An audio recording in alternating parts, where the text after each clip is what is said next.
How to upload videos on Facebook page. Hi everyone, I'm here to assist you today. Without any delay, let's jump right in. Open Facebook page and then click on what's on your mind.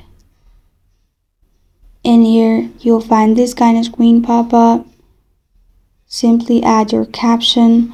After you've added your caption, click on Photos option located at bottom left corner of your screen.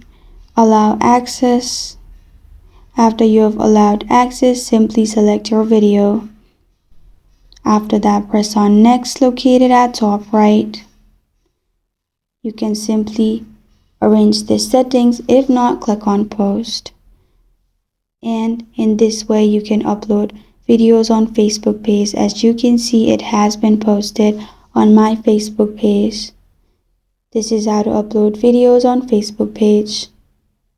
Thank you for joining me today. If this video helps you out, please leave a like and subscribe for more. Got a question or want to suggest a topic, comment below. Thank you for watching.